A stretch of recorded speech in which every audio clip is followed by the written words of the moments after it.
High বন্ধুরা, আমি আমসত্ত্ব নিজে হাতে বাড়িতে বানিয়েছি। কীভাবে বানালাম পুরো ভিডিওটা তোমরা দেখো। তো বন্ধুরা, আমগুলো একটু নরম হয়ে গেছিলো, তা আমি এগুলো চোখলা ভালো করে ধুয়ে চোখলা ছাড়িয়ে এবার আমি ঝুড়ির মধ্যে ঘষে নেবো। ঘষে এই ছাঁকনিটা দিয়ে এই মশলাটা দিয়ে ছেঁকে নিয়েছি যাতে আঁশগুলো না থাকে। তা এই যে দেখো, আঁশগুলো ছেঁকে আমার এটা এসছে। এবার আমি এটাকে জাল দেবো। এই দেখো আরও খানিকটা আছে। আমি এটা ঝুড়ির মধ্যে এরকম তাল যেরকম কাকে এরকম করে তাল কাকার মতন কেটে নেবো আমগুলো। এগুলো সব চোখলা আমি ছাড়িয়ে নিয়েছি। এই মশারির মধ্যে ছেঁকে নিলে তাহলে আর আমের আঁশগুলো ঢুকবে না। আমি এগুলো আবার এখানে এই মশারিটার মধ্যে আমি এরকমভাবে ছেঁকে নেবো যাতে আমের মধ্যে যে আঁশগুলো থাকে সেগুলো যেন না বেরোয়।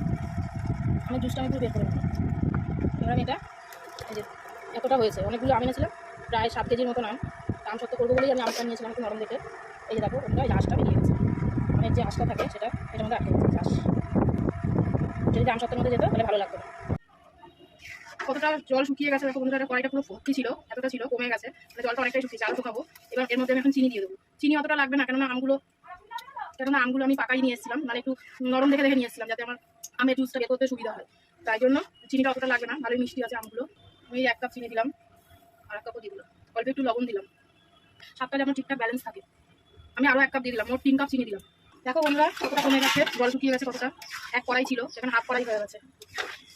এটা হয়ে গেছে, এবার নামিয়ে নিয়ে থালায় ঢেলে নেব। এটা যখন মানে জাল দেবে তখন আঁচটা সবসময় সিমেই রাখবে, নাহলে এই যে জোরে করে যদি দাও তাহলে এই ফুটে ফুটে চারদিকে বাবলসগুলো ফেটে চারদিকে হয়ে যাবে, কড়াইটা থাকবে না, চারদিকে থাকবে। এই জন্য সবসময় কম আঁচ করে এটা জাল দেবে।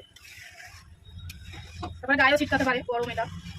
এই থালাটার মধ্যে আমি রোদে দেবো ঢেলে, এই থালাটার মধ্যে আমি একটুখানি তেল দিয়ে চারদিকে গুলিয়ে নেবো যাতে আমসত্ত্বটা লেগে না যায়। শুকিয়ে গেলেও লেগে যাবে না।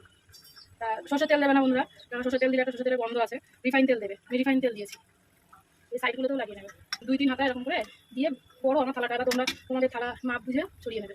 হয়ে গেছে, আমি গ্যাসটা অফ করে দিলাম। এরকম করে ঢাকিয়ে নেবে, নিলে এরকম চারদিকে সমানভাবে ছড়িয়ে যাবে। এবার আমি এটা রোদে দিয়ে দেবো। এবার রোদে দেওয়ার পরে এরপরে যখন এটা ওপরটা টেনে যাবে, এর ওপর থেকে আরও 2-3 হাতা দিয়ে দেবো। এইভাবে লেয়ার দিতে দিতে পুরো পুর করে নেবো, মোটা একটা চড় পড়ে যাবে, লেয়ারে লেয়ারে চড় পড়বে। তা রাখছি বন্ধুরা, আমার আমসত্ত্ব আপাতত রেডি। এটা রোদে দেওয়ার পরে বাকিটা পরে দেখাবো। দেখো বন্ধুরা, এটা আমার দ্বিতীয় দিনের আমসত্ত্বর রেজাল্ট। রোদে দিয়ে প্রথম লেয়ারটা শুকিয়ে গেছে, আমার গলার অবস্থাটা ভালো না, গলাটা বসে গেছে ঠান্ডা জল খেয়ে খেয়ে। তা আমি আবার 4 হাতা দিয়ে এটাকে নাড়িয়ে নেবো, চারদিকে ছড়িয়ে নেবো। এটাকে কালারটা আলাদা বুঝতেই পারছো, যেটা শুকিয়ে গেছে যেটা একটু ডিপ কালার হয়ে গেছে। তাই এটা চারদিকে ছড়িয়ে গেছে। এবার আমি এটা নিট চাপা দিয়ে রোদে দিয়ে দেবো। আরও আছে অনেকটাই, তো আমসত্ত্ব করবো বলে অনেকটাই আম গুলেছিলাম, জাল দিয়েছিলাম। দেখো বন্ধুরা, আজকে আমার আমসত্ত্বের দ্বিতীয় দিন, তা আবার একটা লেয়ার আজকে পড়লো। দেখো আগের রোদে দেওয়ার কালারটা একরকম আর রোদে না দেওয়ার কালারটা আরেক রকম। এটা আমি এরকম করে চারদিকে ছড়িয়ে নেবো, চারদিকে ছড়িয়ে গেছে। এবার আমি এটা রোদে দিয়ে দেবো। দেখো আমসত্ত্ব আজকে আমার 4র্থ দিন।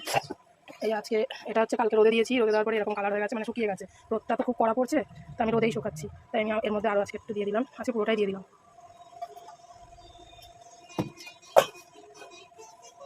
এবার আমি রোদে দিয়ে দিই। এবার শুধু রোদ্দুর খাওয়ানোর পালা।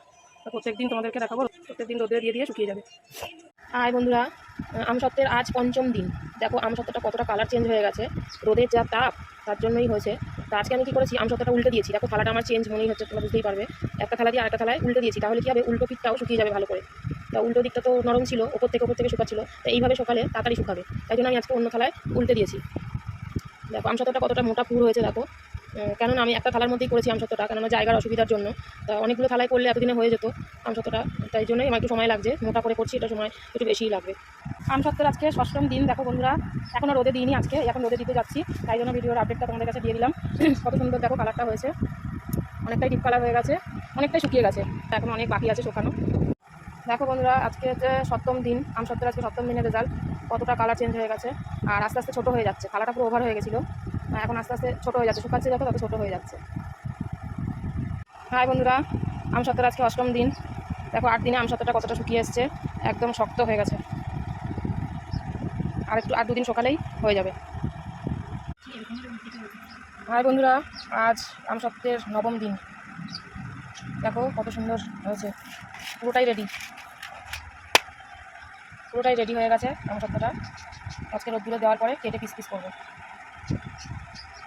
হাই বন্ধুরা, আমসত্ত্বের আজকে 10ম দিন। তা রোদে আজকে দিতে পারিনি, 2 দিন ধরেই বৃষ্টি হচ্ছে, মেঘলা ওয়েদার, এই জন্য রোদে দিতে পারিনি। আজকে আমসত্ত্বটা কেটে ফেলি, কেননা মনে হয় না এখন আর রোদ্দুর সেরকম পাবে বলে।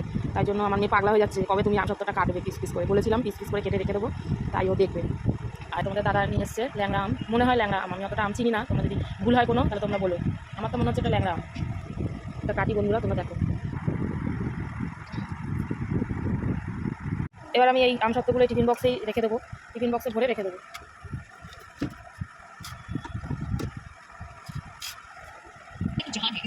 টিফিন বক্সে আমি এখন ভরে নিয়ে ফ্রিজে রেখে দেবো।